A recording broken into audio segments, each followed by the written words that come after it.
Mon histoire avec le vaccin Covid, eh bien, comme tout le monde, je regardais la télévision et j'ai eu effectivement très, très peur, du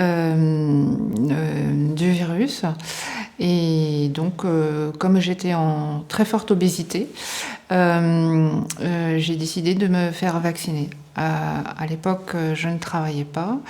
J'avais fini un CDD et comme j'étais déjà un petit peu malade, en dépression, bah, je ne pouvais pas travailler à ce moment-là. Donc j'ai arrêté de travailler en 2019 et en 2020, pardon, 2020. Et donc 6-8 mois après, c'était les vaccinations. Donc je me suis fait vacciner au mois de mai. Une première fois avec Pfizer, une seconde avec Pfizer et au mois de décembre avec Moderna. Mais déjà dès le premier vaccin, en fait, j'ai commencé à avoir des effets secondaires et c'était principalement des cystites interstitielles. Donc je ne savais pas ce que c'était des cystites interstitielles. Un cystite, je connaissais, mais les cystites interstitielles, je ne connaissais pas. Mais à la première injection, ça a été. C'est pas venu d'un coup, c'est venu progressivement en fait. Je me sentais de plus en plus mal.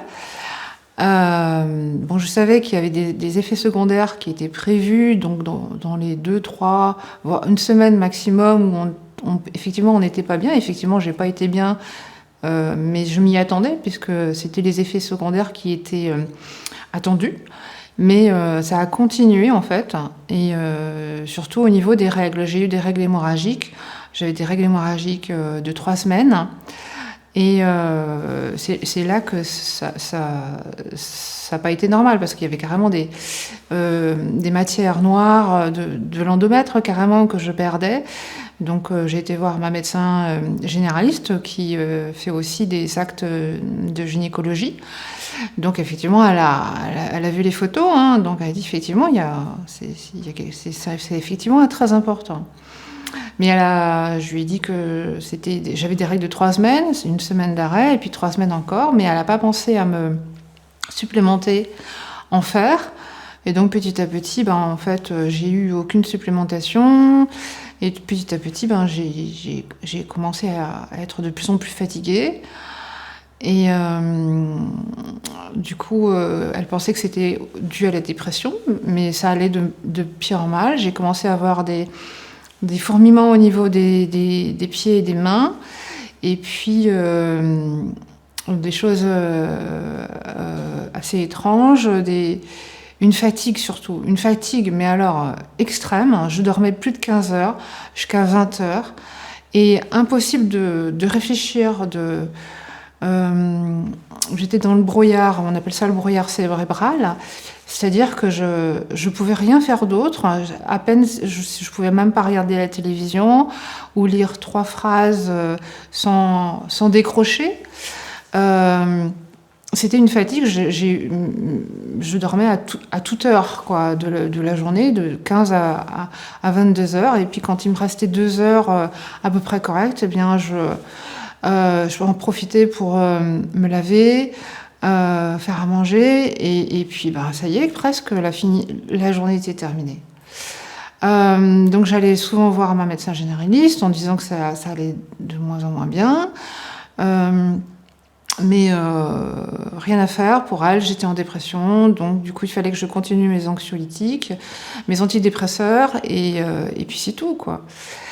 Et du coup j'ai commencé à avoir des décharges électriques au niveau des reins, des ovaires, des seins, et surtout au niveau du cerveau. Énormément de décharges électriques au niveau du cerveau. Et du coup, là, ça faisait vraiment très très peur, là, quand même, hein, parce que ça faisait vraiment penser à quelque chose d'AVC ou choses comme ça. Donc là, j'ai commencé à faire plusieurs examens. Au niveau les cystites étaient aussi très importantes, donc j'ai fait des scanners. J'ai été voir plusieurs spécialistes. endocrinologue, infectiologue. On a commencé à faire des analyses sanguines, mais à chaque fois, ils ne trouvaient rien de spécial, comme beaucoup de Covid long. Et du coup, ma santé s'est dégradée en fait. Et puis à chaque fois, comme ils ne trouvaient rien sur les examens, à chaque fois on me disait non, c'est parce que vous êtes en dépression. Et du coup on ne me croyait pas. Et ils pensaient que je fabulais carrément. Du coup, comme je faisais une dépression avant la vaccination, eh bien, ils ont cru que c'était tout simplement cela. Et puis, du coup, on m'avait dit, écoutez votre médecin généraliste, et puis vous êtes en dépression, continuez, et puis voilà. Donc, certains examens, comme le TEP scan, m'ont été refusés. Donc, par la neurologue, qui me disait, écoutez, votre médecin, vous êtes en dépression, c'est tout, malgré qu'elle confirmait qu'effectivement, il y avait des similitudes avec le Covid long, avec les règles hémorragiques, donc elle en avait entendu parler, mais malgré tout, elle n'a pas cherché plus loin. Et ça a duré un quart d'heure, une demi-heure, et puis non, vous repartez, écoutez votre médecin, vous êtes en dépression, et puis c'est tout. Donc elle a refusé de me faire le TEP scan, et puis elle m'a dit que de toute façon, elle ne savait pas le lire. Alors je lui ai parlé du docteur Eric Gage à Marseille, qui lisait beaucoup de radios comme ça. Et elle m'a dit, mais vous allez aller jusqu'à Marseille? J'ai dit, non, pas moi, mon dossier médical.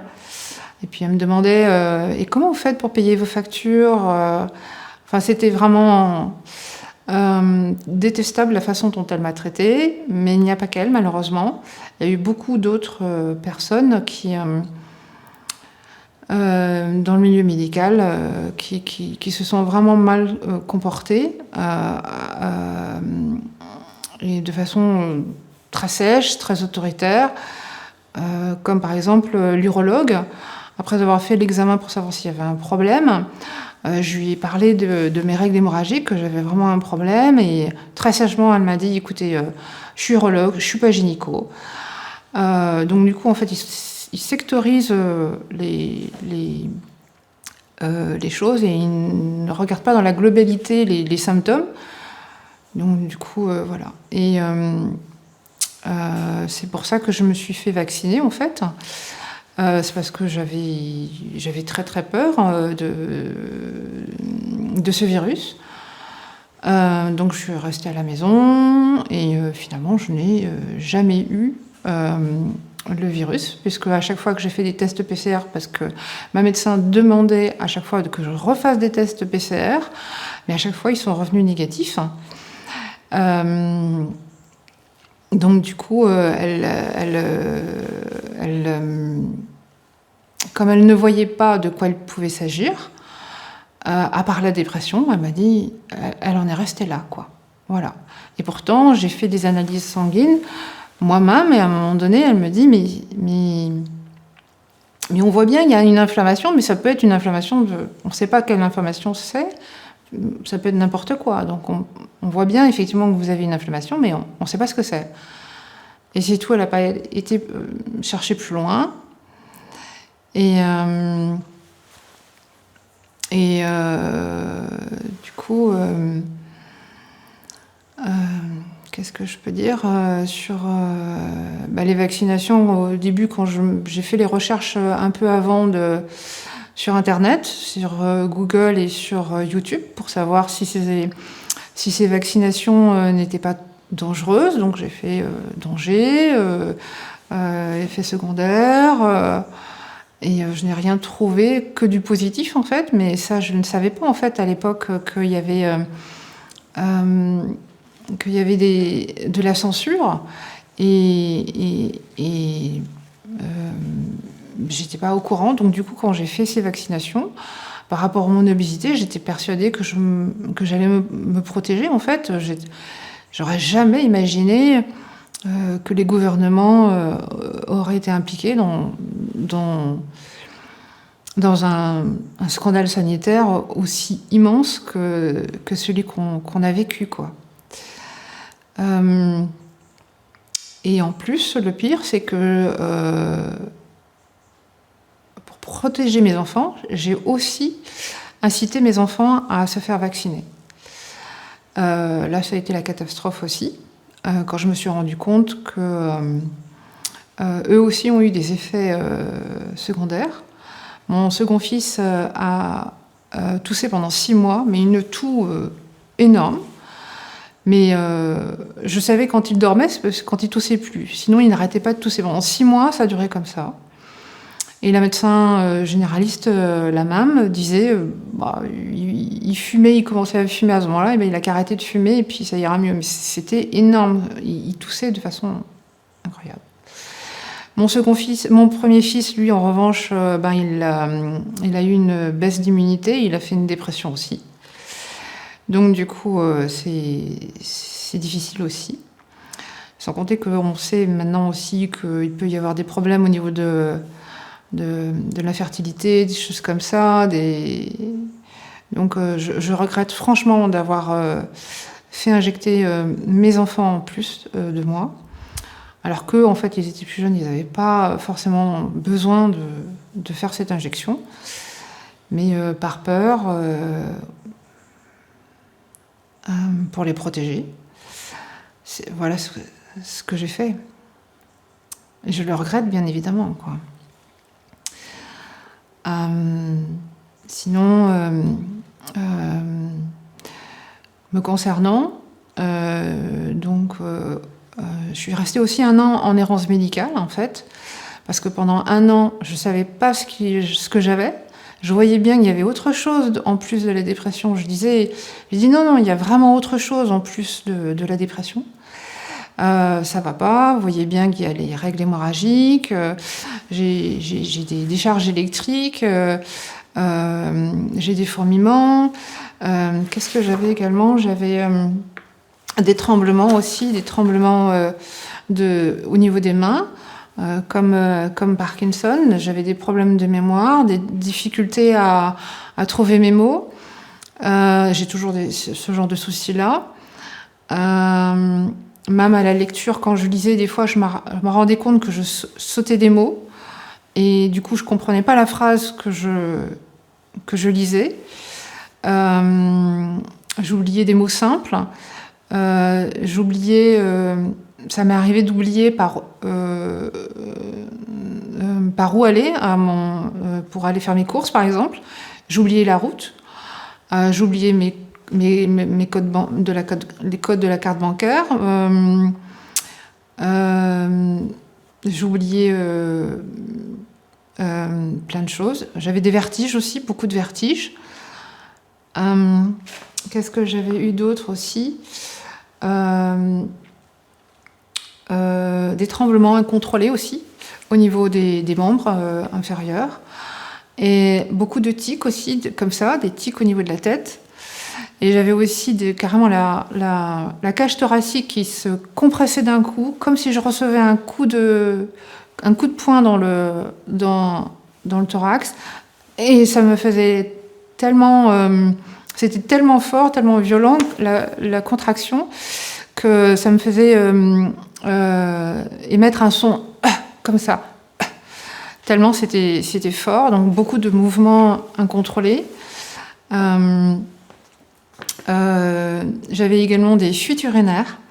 Alors quand j'ai trouvé sur internet qu'il y avait aussi des hommes qui avaient des problèmes de fuites urinaires, à 30 ans, c'est là que je me suis rendu compte qu'il y avait quelque chose qui était aussi lié au vaccin et que c'était pas dû à quelques années auparavant aux accouchements ou à mon obésité. Il y avait vraiment quelque chose à ce niveau-là aussi. Donc voilà. J'ai eu des diarrhées comme j'en ai jamais vu aussi. Je pouvais même pas faire 3 pas. Voilà, c'était la diarrhée très très importante. Beaucoup de tachycardie aussi, de difficultés à respirer, ça m'est arrivé. Des fois, ça a duré que 1 heure et puis ça s'arrêtait. C'était incompréhensible. Des acouphènes amplifiés aussi, donc j'avais déjà des acouphènes. une transpiration très excessive aussi, avec une odeur vraiment très très forte aussi. C'était vraiment pas normal. J'avais fini ma douche, j'avais à peine fini de prendre ma douche que je transpirais de façon extrêmement excessive. Donc tous ces symptômes, j'ai retrouvé ces symptômes aussi sur les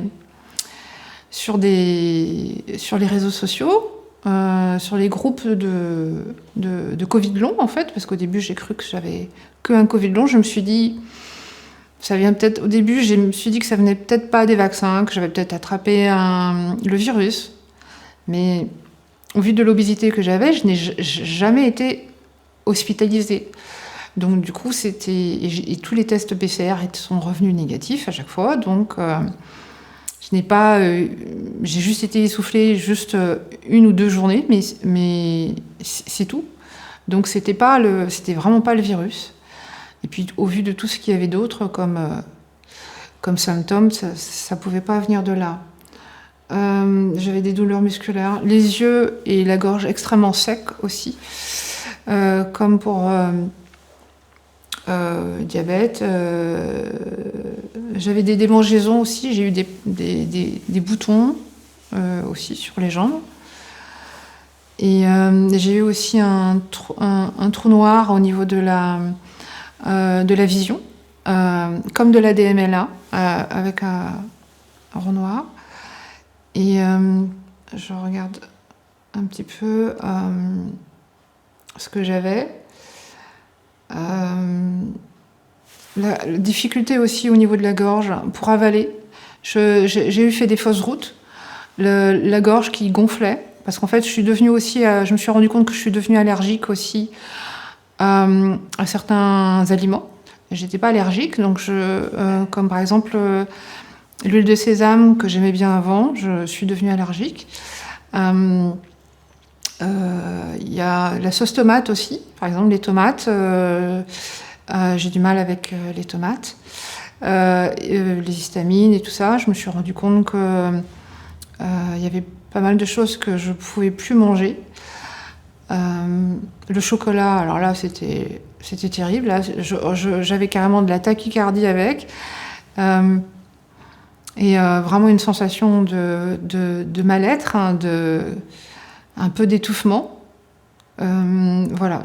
Et quand j'ai fait des recherches aussi sur les allergies alimentaires, je me suis rendu compte que j'avais trouvé des études scientifiques sur X, anciennement Twitter, et qui disaient que les allergies, c'était un problème au niveau du microbiote, mais que ça pouvait amener par la suite à des cancers. Donc c'était lié. Donc j'ai compris de suite qu'il y avait une perturbation au niveau du microbiote, mais pas que, hein, puisque je voyais bien qu'au niveau du cerveau, c'était pas normal que je n'arrive pas à me rappeler de choses. Je bégayais beaucoup, j'arrivais pas à faire des phrases entières. Et donc là, ça va mieux, même si c'est encore difficile. Et oui, des difficultés à déglutir aussi. Énormément de toux aussi. Et des troubles du cycle circadien aussi. Le sommeil-éveil, donc du coup, impossible de dormir pendant la nuit. Et ça, j'ai toujours ce genre de soucis-là. Donc mon cycle circadien est complètement inversé, était complètement inversé à l'époque. Là, j'ai réussi à réguler un peu mieux. Et voilà, quoi. Mais on est en 2025 maintenant, donc ça fait quand même 4 ans. Ça fait 4 ans que je suis malade. C'est énorme. Et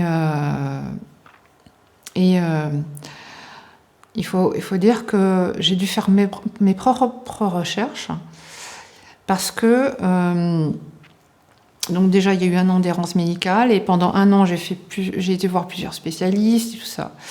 Et au bout d'1 an, quand ça s'est mal passé avec la neurologue qui me disait que non, vous êtes en dépression. Du coup, J'en ai parlé à ma médecin généraliste qui avait dit, je lui ai dit, écoutez, ça s'est mal passé avec les neurologues, je pense que vous avez dû l'influencer parce que c'est pas normal qu'elle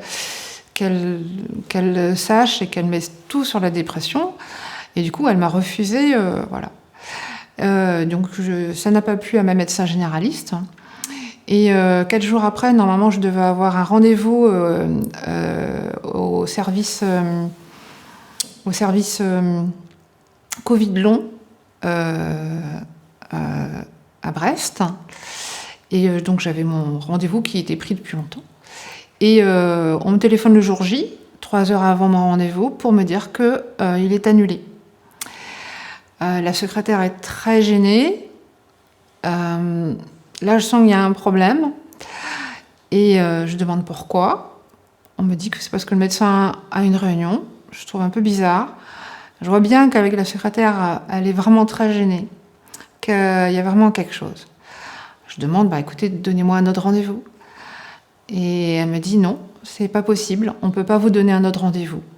Parce que de toute façon, par la suite, je peux pas vous donner d'autres rendez-vous. Et de toute façon, par la suite, le service Covid long sera fermé sur Brest. Donc là, j'ai bien compris en fait que sûrement qu'il y avait eu quelque chose qui s'était passé avec la médecin généraliste et qui avait annulé mon rendez-vous Covid long. Il faut dire que quand j'avais mes cystites interstitielles, j'ai eu pour presque 3 mois d'amoxicilline, alors qu'elle n'aurait pas dû me donner aussi longtemps ce genre de médicament. Je voyais en fait qu'elle marquait sur les courriers avec les autres médecins qu'elle avait prescrit qu'1 mois, alors qu'en fait c'était presque 3 mois. Et du coup, en fait, ça n'a fait que ces médicaments, l'amoxicilline, n'a fait que dégrader ma santé et que ça ne l'a pas améliorée. Petit à petit, j'ai fini par arrêter et curieusement, quand j'ai réussi à diminuer et à arrêter l'amoxicilline, finalement les cystites interstitielles se sont arrêtées. Plus tard, bien plus tard, j'ai compris qu'en fait c'était les effets notoires des médicaments que je ne supportais pas. Donc tous les effets notoires, les colorants, les conservateurs qu'il y a dans les médicaments, j'y étais très sensible et du coup il me rendait malade comme les allergies alimentaires en fait. Donc voilà. Par la suite aussi avec ma médecin généraliste, je lui ai fait comprendre que ma belle-mère, la grand-mère de mes enfants, était également victime très certainement des vaccins. Du coup, là aussi, ça ne lui a pas plu du tout. Et du coup, elle a fini par radier toute la famille de son cabinet. Donc, je n'avais plus de médecin.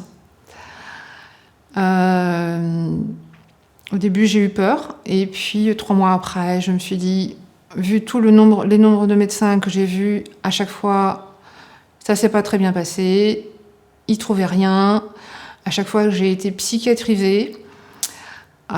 Du coup, j'avais déjà commencé à faire de mes recherches, à améliorer ma santé petit à petit, à savoir qu'est-ce qui n'allait pas. Et donc, du coup, j'ai fait mes propres recherches. Et en allant aussi sur les réseaux sociaux, les groupes de Covid long. Et voilà. J'oublie de dire que donc je suis restée 1 an en errance médicale. Et comment j'ai fait pour savoir que c'était un Covid long vaccinal?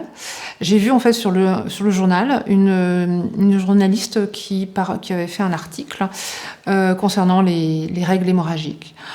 Et elle parlait de l'association Où est mon cycle? Donc Où est mon cycle est une association très importante. Ce sont toutes les femmes qui ont eu des règles hémorragiques. J'ai été sur sur le site internet, sur Instagram, et là j'ai vu toutes les témoignages, et à un moment donné, je vois le mot Covid long. Et je cherche à savoir ce que c'est, et que j'ai compris que c'était en lien avec, au début, le virus. Et du coup, je me suis dit, mais moi, j'ai pas eu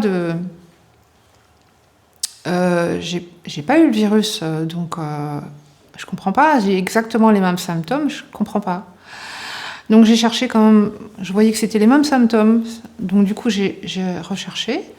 Et à un moment donné, j'ai trouvé un article sur le professeur Jean-Marc Sabatier, directeur de recherche au CNRS, et qui parlait de vitamine D et de zinc. Je dis, bon, ça au moins, ça mange pas de pain. Il suffit de demander à ma généraliste un contrôle de la vitamine D et du zinc. Donc je lui ai parlé de cela, et elle a refusé. Vous êtes en dépression, toujours pareil. Voilà.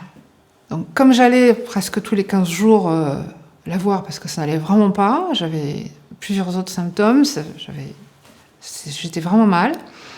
Je redemande encore, j'avais imprimé les articles du professeur Jean-Marc Sabatier, parlant de vitamine D et tout ça. Voilà. Et elle me dit, bon écoutez madame, étant donné que vous insistez, je vous le prescris. Voilà. Elle voulait plus me voir, donc du coup, elle m'a prescrit la vitamine D et zinc. Et en fait, j'étais bien carencée, j'étais très carencée. Donc, et encore, elle m'a pas prescrit le zinc, elle m'a prescrit que la vitamine D, que j'ai payé moi-même, 12 €. Et du coup, j'étais très carencée. Du coup, elle m'a téléphoné pour me dire, effectivement, vous êtes carencée, donc je vais vous donner de la vitamine D. Et j'ai commencé à aller un peu mieux, et je me dis, waouh, je vais mieux, et puis au point de vue de la dépression, je vais un peu mieux aussi.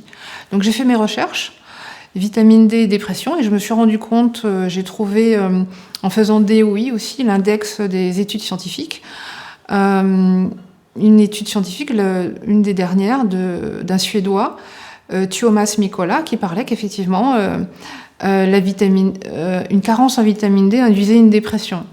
Et je me suis dit, mais ça fait peut-être très longtemps que je suis en carencée, et donc la dépression que j'ai, c'est peut-être juste une baisse d'immunité, et c'est pas du tout psychologique comme on essaye de me le dire, mais que c'est vraiment une baisse d'immunité. Comme je sentais que j'allais mieux avec la vitamine D, voilà. Et donc du coup, cette étude scientifique le démontrait bien, qu'effectivement, il y a une corrélation avec les carences en vitamine D. Et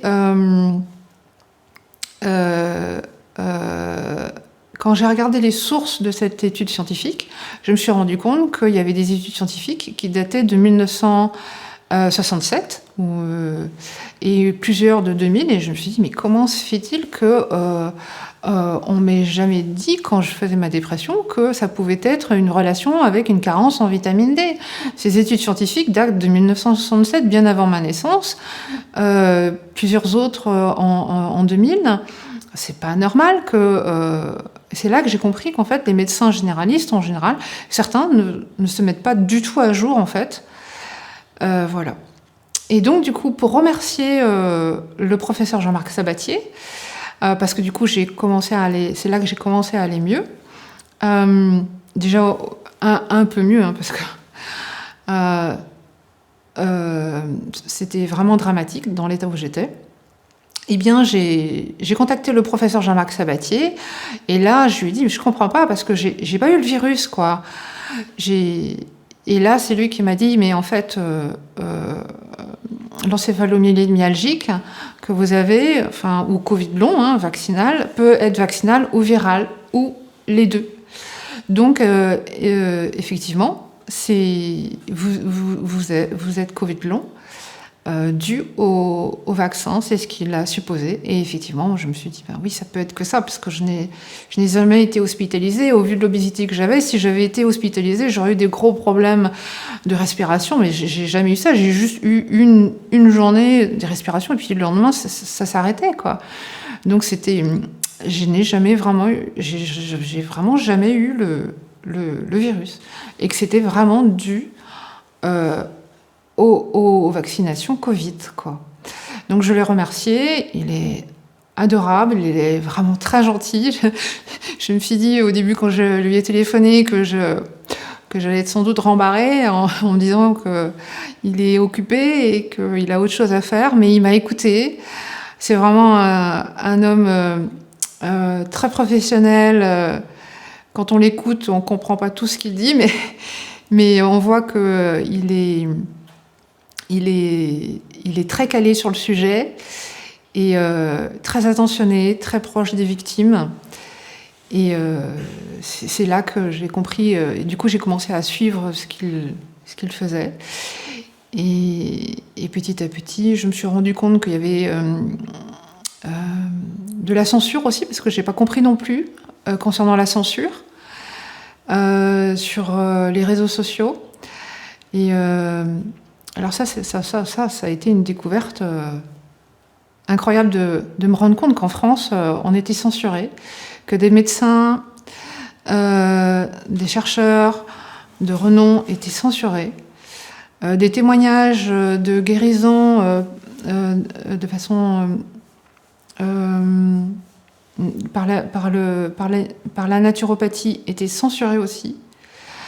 Et c'est justement grâce à la naturopathie que j'ai amélioré mon état de santé et qu'aujourd'hui j'arrive à m'exprimer, pas trop mal, même si j'ai des difficultés encore.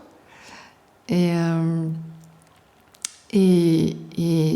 par la suite, j'ai trouvé l'association UPGCS au début, qui est une association des victimes du lévothyrox, et qui ont aussi intégré les victimes des vaccins. Et ensuite, j'ai trouvé l'association A Victimes de l'Allier avec Mathieu Dubois comme président. Et là, j'ai trouvé plusieurs autres victimes de vaccins.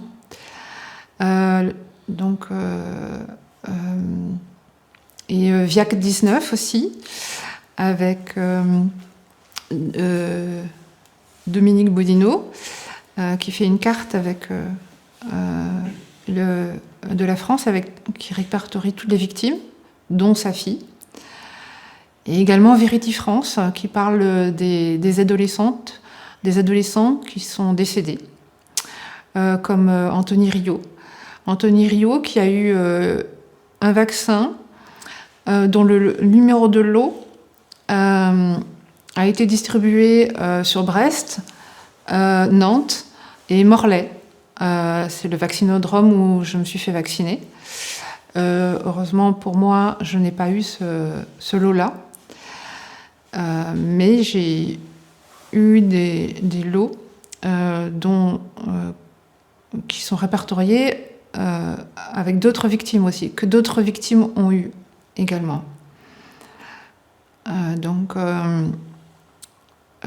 Les lots étaient dispatchés un petit peu partout en Europe, ce qui est un peu curieux quand même. Et il y avait des lots qui étaient plus délétères que d'autres. Donc ça, j'ai appris aussi. Et j'ai dû utiliser les réseaux sociaux parce que je regardais plus la télévision. J'ai compris que les médias principaux étaient à la solde du gouvernement et le gouvernement à la solde des investisseurs de l'industrie pharmaceutique qui engrange un paquet d'argent, non pas sur la santé, mais sur notre maladie, à tous les niveaux. Voilà.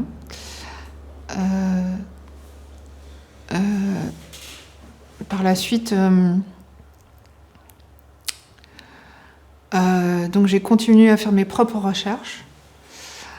Et tout ce qui était censuré, en fait, j'ai trouvé des choses qui étaient plus ou moins censurées ou certaines vidéos qui étaient bannies, des médecins qui se plaignaient que des vidéos avaient été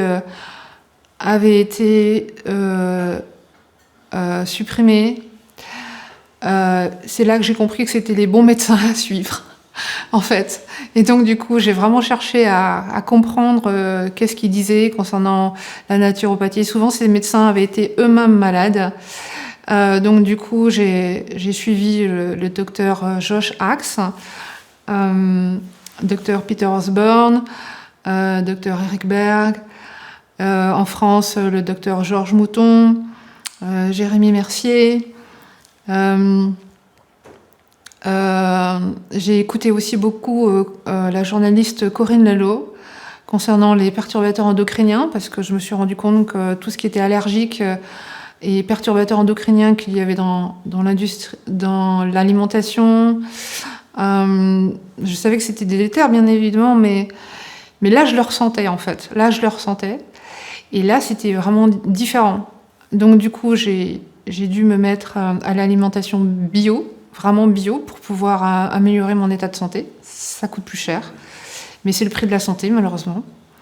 Je me suis rendu compte, j'ai fait mes propres analyses sanguines aussi, parce que comme c'était refusé, j'avais plus de médecin. Je me suis rendu compte que je pouvais aller au laboratoire et demander moi-même certaines analyses. Je me suis rendu compte que j'étais carencée en beaucoup de choses. Vitamine B9, vitamine B12. Mais j'ai fait beaucoup d'analyses sanguines. J'en ai presque pour... là, maintenant, j'ai fait quand même appel à un médecin fonctionnel, parce que je ne savais pas ce que c'était qu'un médecin fonctionnel par rapport à la médecine allopathique. La médecine allopathique qui donne des médicaments, principalement, alors que la médecine fonctionnelle va rechercher l'origine et surtout les carences. Et en fait, comme il y a eu une perturbation au niveau des fibres, au niveau du cerveau, au niveau de l'intestin, de tous les organes, du coup, il dysfonctionne. Et je me suis rendu compte que je devais savoir en quoi j'étais carencée pour me supplémenter. Donc j'en ai pour... là maintenant, j'ai fait récemment appel à un médecin fonctionnel et j'ai pas eu encore tous les résultats. Mais en tout et pour tout, j'en ai pour 2500 euros, rien qu'en recherche d'analyse sanguine. C'est énorme. Sans compter tous les compléments alimentaires que j'ai dû prendre. Je me suis rendu compte que j'étais carencée en beaucoup de choses. J'ai appris que certaines vitamines sont synthétisées dans le foie, les reins, le système digestif, les intestins. Et comme il a été détérioré par des perturbateurs endocriniens, des polluants qu'ils ont mis dans les vaccins. Parce qu'en fait, dans le vaccin, on a retrouvé des choses très néfastes et qui ne s'intègrent pas dans notre organisme et qui ont saturé les reins, saturé le foie. Et on a retrouvé dans ces vaccins aussi des virus, du SV40, la variole du singe, des bactéries, de l'Escherichia coli, des plasmides, des métaux lourds toxiques, de l'yttrium, de l'oxyde de graphène. Donc, tous ces toxiques n'ont fait que rester dans mon organisme, et ils sont pas été évacués comme ils le disent. C'est pas vrai. Et ils ont perturbé au niveau du cerveau et au niveau de tous les organes au final. C'est sans doute ce que je ressentais, les décharges électriques au niveau du cerveau, des ovaires, des reins. Et c'est pour ça aussi qu'il y a énormément de témoignages au niveau de Où est mon cycle, avec beaucoup de jeunes femmes qui ont perdu leur bébé, avec des malformations, avec des hystérectomies. On leur a enlevé leur utérus. C'est vraiment atroce. Et au niveau des maisons de retraite, en fait, moi qui avais simplement une dépression, donc une baisse de mon immunité. On a vacciné d'autres personnes avec une santé certainement bien plus déplorable que la mienne, notamment dans les maisons de retraite. On leur a donné du Rivotril. On sait que le Rivotril, c'était plus pour les aider à...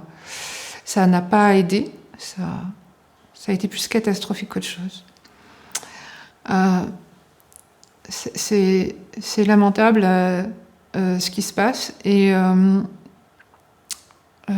surtout la censure actuelle, où il y a certaines victimes des vaccins, où leurs comptes ont été supprimés. Des lanceurs d'alerte à ce niveau-là on leur a supprimé leurs comptes. C'est incroyable. J'aurais jamais pensé ça en France. On comprend que vous avez eu une expérience très mauvaise avec le corps médical. Il y a des gens qui ont eu aussi une expérience mauvaise. On leur disait qu'ils imaginaient, qu'ils étaient fous, etc. D'autres qui ont eu des expériences plus positives. Comment vous diriez que votre expérience avec vos amis, avec votre famille a été? Est-ce qu'il y a eu du soutien? Comment ça s'est passé avec votre entourage? Alors, effectivement, il y a eu déjà maltraitance médicale avec, personnellement, tous les médecins que j'ai rencontrés. Et au niveau de ma famille proche, étant donné que j'étais en dépression, que ça n'aboutissait pas non plus, eux-mêmes ont fini par dire qu'effectivement, il devait y avoir quand même quelque chose de psychologique, même s'ils me voyaient, même s'ils ont remarqué qu'ils me voyaient dormir sur la chaise. Je m'endormais sur la chaise, je m'endormais sans dormir assise. Je me rendais même pas compte quand je m'endormais ou quand je mangeais, je m'endormais. Je m'en rendais pas compte. Je me suis endormie quand des personnes me parlaient. Et donc ça a été compliqué. Le père de mes enfants lui-même a eu aussi des trous dans la vision, une fatigue, mais malgré tout, quand je lui ai dit que sa mère était certainement victime de cela aussi et qu'elle était partie en moins d'un an en maison de retraite, il n'a pas trop voulu me croire, ça s'est pas très bien passé. Notre relation, on peut dire qu'il n'y en a plus. Donc du coup, comme d'autres victimes des vaccins, effectivement, il y a eu une cassure au niveau familial, très clairement. Et avec mes enfants également. Un petit peu.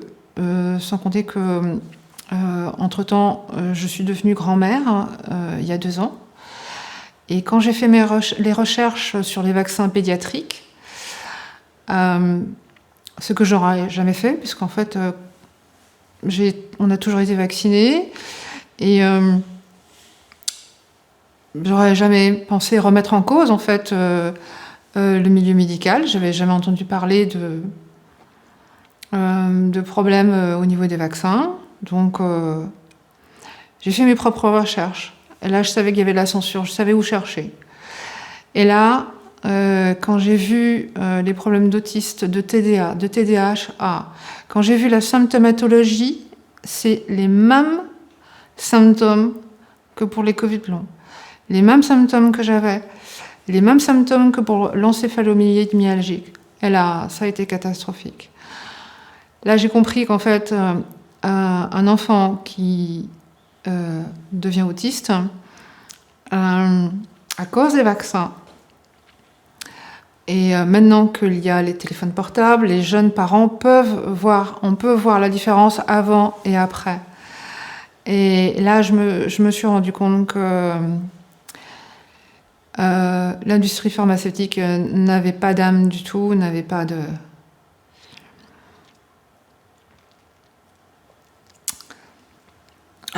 découvrir que l'industrie pharmaceutique ne faisait rien pour les enfants et qu'on cachait là aussi les victimes des vaccins pédiatriques, que des parents étaient également censurés sur les réseaux sociaux. Ça a été dramatique.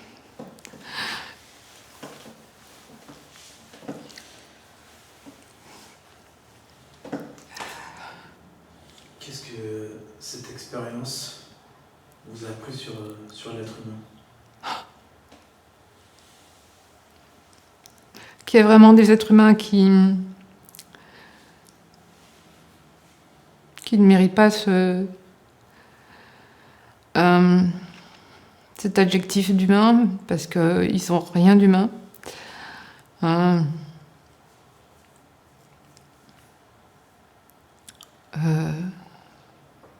C'était très difficile de se rendre compte que les plus haut placés, que ce soit au niveau de l'OMS, ont vraiment une froideur, un égocentrisme absolument incroyable pour avoir fait cela. C'est carrément un génocide, c'est très clair. Si au niveau du milieu médical, le Covid a montré qu'il suffisait de suivre l'argent pour cela, mais il n'y a pas qu'au niveau médical. C'est aussi au niveau des guerres. Toutes les guerres qu'il y a sont également vendues par des investisseurs, et ce sont des très très grands investisseurs comme BlackRock, Vanguard, qui vendent la misère, que ce soit au niveau de la maladie, au niveau des guerres. C'est inadmissible, c'est vraiment mondial. Et c'est pour ça que c'est le même combat contre cette classe ultra riche, comme Bill Gates, comme Anthony Fauci. Ils manipulent l'information. Ils volent l'argent public. Une autre vie, une autre politique, un autre monde pourrait être possible sans ces gens-là qui sont au pouvoir. Et c'est très compliqué. Il va falloir se battre parce que tout est vérolé. Les tribunaux. C'est pour ça que c'est même pas là. Je sais même pas si ça vaut le coup vraiment de porter plainte me concernant, parce que je n'ai pas suffisamment de possibilités de prouver, en fait, parce que c'est à moi de prouver, en fait, que j'ai bien été malade. Sauf que les analyses sanguines, c'est très difficile de prouver qu'on a une encéphalomyélite myalgique. Et parce que ça se voit pas forcément. Et en plus de ça, comme j'ai réussi à améliorer mon état de santé, même si je faisais certains qui ont fait des TEP scans, ça se voit pas forcément. Donc, et puis de plus, d'autres qui sont dans des cas bien plus graves que moi, avec des maladies de Charcot. Dans l'association à victimes, nous avons quand même près de 40 Charcot, beaucoup de Guillain-Barré, énormément d'encéphalomyélite myalgique et plusieurs décès dus à des arrêts cardiaques, des AVC. Et même ceux-là sont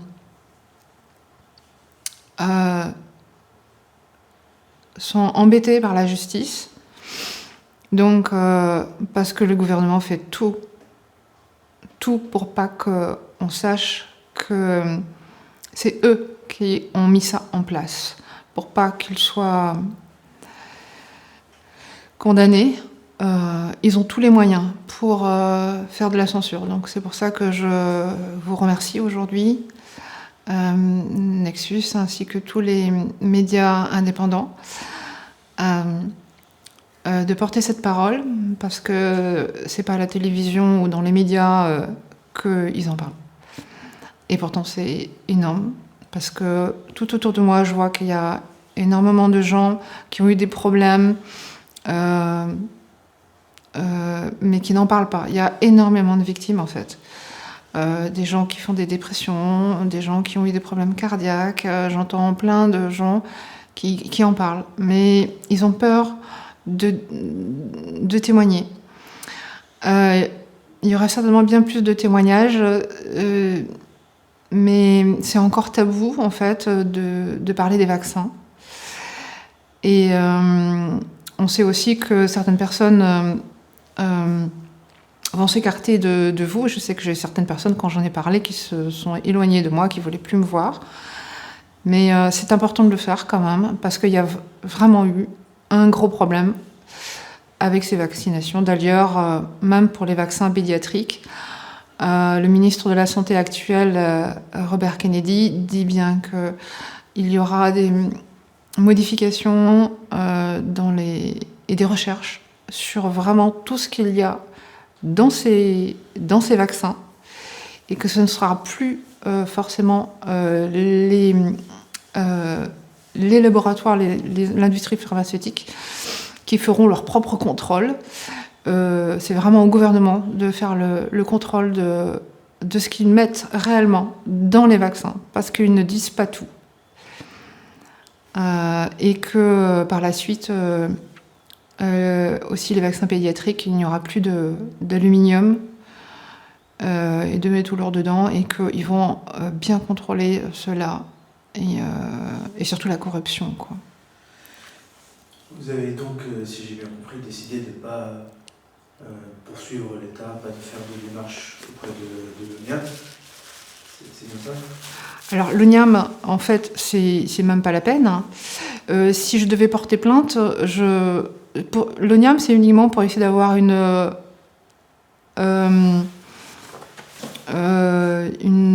aide financière, des choses comme ça, une reconnaissance à ce niveau-là. Mais c'est tellement peu. Quand j'entends parler qu'une femme qui a dû enlever son utérus, l'ONIAM lui a proposé 1 000 €, c'est inadmissible. Voilà.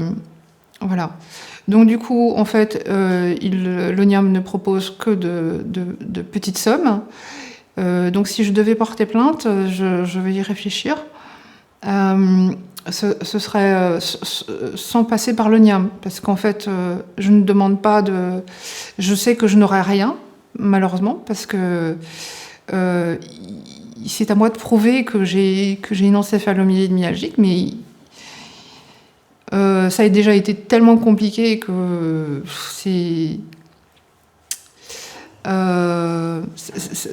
je vois pas comment faire pour apporter une preuve. Certains qui sont bien plus malades, certains qui ont des charcots, ont déjà des difficultés à prouver que c'est dû au vaccin.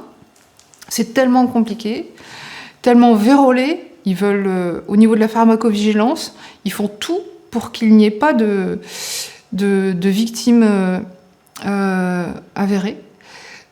Ils font tout pour nous censurer, tout pour éviter qu'on aille jusqu'au tribunal. D'ailleurs, Jean-Dominique Michel en parle. Il y a eu un document que les procureurs ont reçu, leur demandant de n'instruire aucune plainte d'effets secondaires des vaccins du Covid. Donc déjà, le gouvernement a vérolé tout cela. Voilà. Vous avez parlé de plusieurs associations, victimes entre autres. Qu'est-ce que ces associations vous ont apporté ? Alors, ce que m'a apporté les associations comme A Victime, VIAC19 ou Et Mon Cycle, UPGCS, c'est déjà une écoute. Et de me rendre compte aussi d'avoir les témoignages des autres victimes, avec des informations pour améliorer mon état de santé, pour se soutenir, pour comprendre ce qu'on peut faire et au niveau de la justice, au niveau médical, au niveau des études scientifiques, voilà, sur tout cela, quoi. Si vous aviez l'occasion de parler à vous, avant le vaccin, qu'est-ce que vous lui diriez? Ça, c'est la naissance de bébé. Il a le police. Je te l'ai volé. Bien sûr, si je devais me reposer la question aujourd'hui, est-ce que je dois me refaire vacciner? Bien évidemment, j'ai appris tellement de choses que bien sûr, jamais je me ferai vacciner. Plus jamais. Mais même au niveau de la grippe aussi, je vois que c'est un mensonge également. C'est inadmissible de forcer des personnes dans les maisons de retraite qui ont des pertes de mémoire, d'Alzheimer, parce que au final, c'est ce que j'ai eu aussi, des pertes de mémoire comme Alzheimer. En fait, l'industrie pharmaceutique a inventé une multitude de noms de maladies. En fait, la symptomatologie est quasiment identique, c'est juste avec des stades différents, avec peut-être des symptômes un petit peu légèrement différents, mais c'est toujours la même chose. Et en fait, du coup, ils proposent à chaque maladie des médicaments. C'est pour augmenter leur vente de différents médicaments suivant telle maladie ou telle maladie. Mais en fait, ils nous ont bluffé là-dessus en inventant une multitude de maladies. Et aucun vaccin, je ne ferai plus aucun vaccin. Et les médicaments, j'en prendrai le moins possible uniquement que si je suis obligée. Et j'en ai même pris en préparation magistrale. Donc en préparation magistrale, c'est-à-dire qu'il n'y a que le composé actif dedans, il n'y a pas les excipients, les effets notoires de ces médicaments qui ont dégradé ma santé, surtout quand j'étais au plus mal, les colorants, les conservateurs et tout ça. Donc ceux qui sont obligés de prendre des médicaments, je leur conseille de prendre en préparation magistrale, avec seulement le composé actif, et des fois de faire des recherches, parce que quand je voyais qu'il y avait certains médicaments qui fonctionnaient, sauf que moi, comme j'avais plus de médecin à un moment donné, eh bien, je faisais la recherche de savoir quel était le composé actif de ce médicament, et souvent, je trouvais que on pouvait retrouver ces actifs dans les plantes ou les aliments, donc via la naturopathie. Donc du coup, je me suis guérie comme ça, parce que je n'avais plus accès aux médecins, j'avais plus accès à certains médicaments. Concernant certains médicaments, comme par exemple l'ivermectine ou l'hydroxychloroquine, j'ai dû les acheter en Inde ou en Andorre, puisque Agnès Buzyn, celle-là même qui a d'ailleurs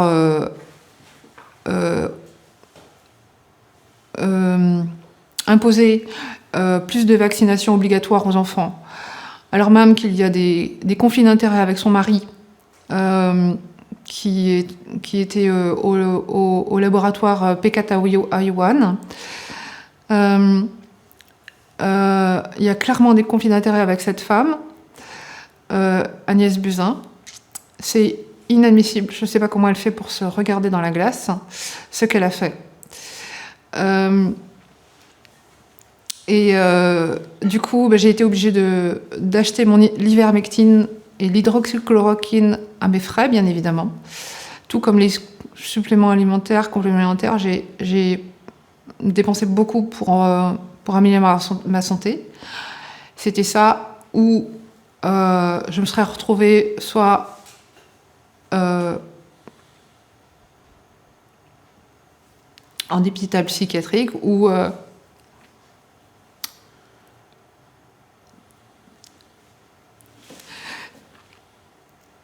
je me serais suicidée. Si je n'avais pas eu des enfants, je pense que je me serais suicidée.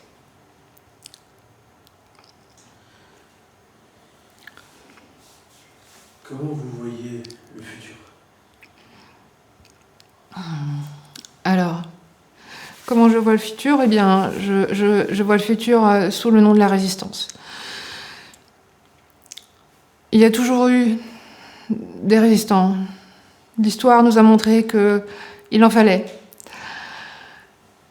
Et je me reconnais dans les gens qui résistent, que ce soit les journalistes indépendants, les médecins honnêtes,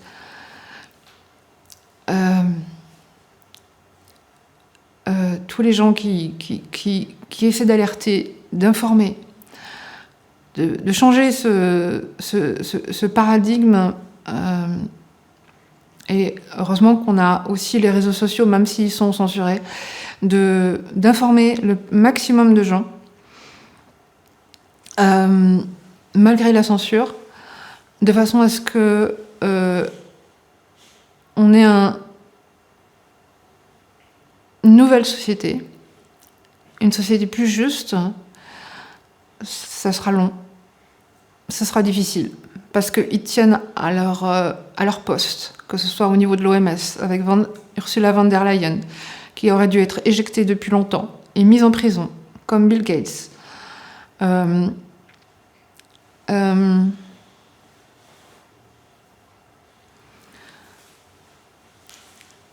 L'humanité, avec des êtres humains compatissants, on est là pour... on doit réagir, on doit témoigner, comme je le fais. C'est pour ça d'ailleurs que je le fais. Même si je sais que je pourrais avoir des soucis avec ma famille, des amis. Ça peut être pour un futur travail, quand je pourrai retravailler, ça va être compliqué. Mais non, je tiens vraiment à témoigner. En espérant que d'autres témoigneront. Malheureusement, certains sont dans un état de santé bien plus grave que le mien et ne peuvent pas le faire. D'autres qui pensent qu'ils sont Covid long, viral, mais ils ne se rendent pas compte qu'en fait qu'ils sont viral et vaccinal en fait. Ça peut être dû aux deux. Et l'augmentation des cancers et des turbo-cancers, des malformations au niveau des bébés, des fœtus et des choses comme ça, vient aussi de ces injections et on va devoir continuer à montrer que l'augmentation des cancers, c'est dû à tout ça. Que les guerres sont générées aussi par des très gros investisseurs qui n'ont pas d'âme, qui n'ont pas de sensibilité du tout. Et il va falloir continuer le combat. Dernière question. Une question qui nous pose une question. Est-ce qu'il y aurait une question qu'on aurait oublié de vous poser, que vous aimeriez qu'on vous pose ? En fait, ma dépression, j'ai oublié de dire effectivement que ma dépression, avant les vaccinations, je me suis fait vacciner en